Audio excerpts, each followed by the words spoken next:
But anyways, I'm trying to think of what we did at that time. So we lived on the east side, and he had his nest of friends, and I had my nest of friends. So we're like two different groups over there. And he was, well, he's a little different than we were in his thinking. Like in the younger years, he started talking about getting into a seminary. I do remember one of his birthdays, to show you how poor we were at the time. One of his birthdays, Grandma got him a cupcake, a chocolate cupcake. I still remember the day it was chocolate, with one candle on it.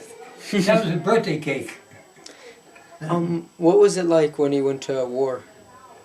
Was it like when he went to war? I don't know about that because we're completely separated. He went one direction, I went to another. I went in the Navy, he was in the Army. And he was rigging parachutes. I don't know if he ever jumped in a parachute or not. I know he was rigging parachutes. Me, I was in the Navy on different ships. And I also used to fly in the Navy. Used to fly B-24s. Not flying them, I used to be a first mech on a B-24, first mechanic. But what he did, I don't know. I do know that I was stationed in Chicago for a while, and he's passing through, and he stopped to visit me in Chicago. But I came in very late, because he had some late operations out in the water.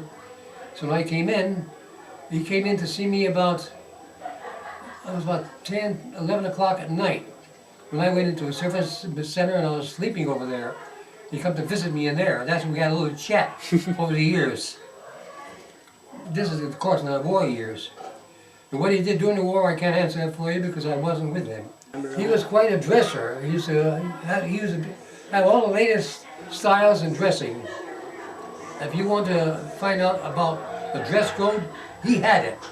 He used to wear his zoot suits, you know, he got tight ankles and baggy pants and stuff like that. That's the kind of clothes he used to wear. I never agreed with it, but that's the way he used to dress. He's quite diversified. He has a good knowledge of many things. I think, well, I just plain like him, that's all. I know not because of my brother, but I do like him as a person. Pop was a very good father, a very fair father. He was a fairly strong disciplinarian, but yet he was fair. He worked a lot, and so he was gone quite a bit, and that was probably one thing I've missed. That would have been nice to spend maybe a little more time with him, but yet.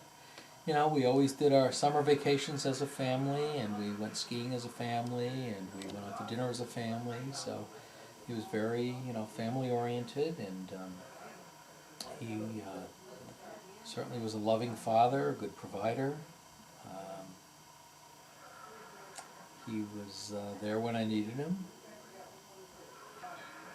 Well, Pop always encouraged me to get a good education, to pursue schooling, and as you can see, I became a teacher, an educator in his footsteps, so obviously he had that influence on me. He always encouraged me to be honest, to be trustworthy, to do good, all of those things. He's helped me a lot through life.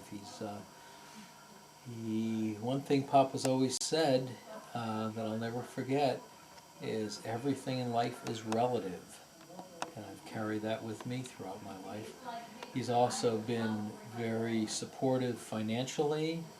He's been very supportive of me whenever I've had to make a decision, such as when I was a conscientious objector during the Vietnam War. He was very supportive of my decision. He wasn't judgmental, even though he might have been not in favor of me doing that necessarily, but he supported my wish to do that, and I really appreciate him for that. And like I said, he's always been supportive of whatever path I've chosen to take in life, and for that I'll be forever grateful. Okay, thank you very much. That I can think of, probably him telling that wonderful story about the worms, keeping the worms warm, where he's what's that? I can't hear you. What'd you say? What?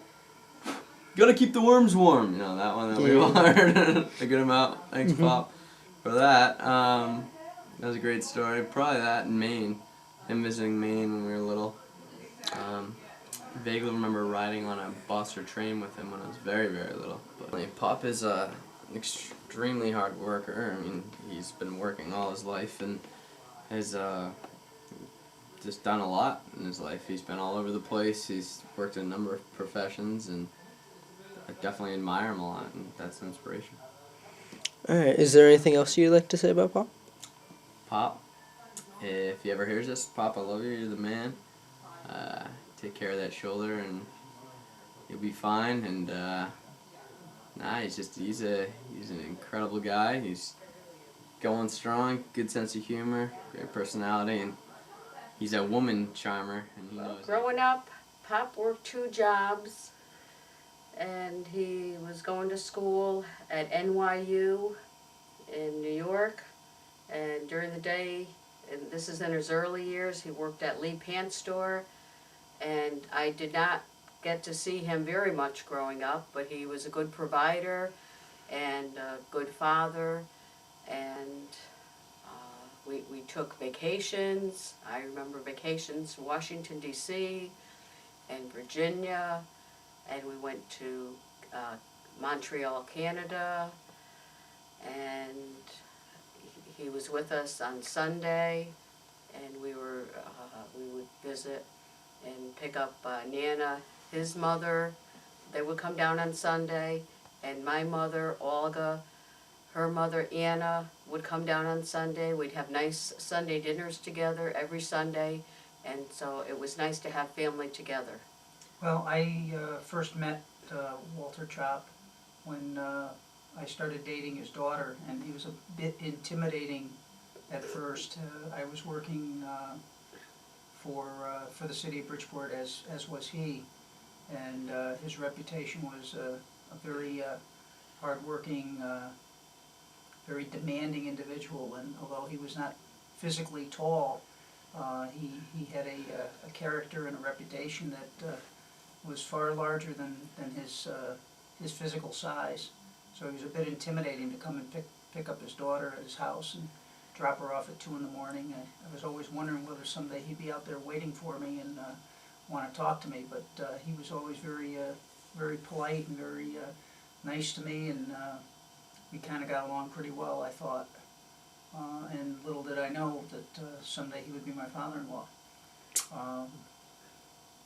I didn't see a lot of him because he was always working, as Joanne has mentioned.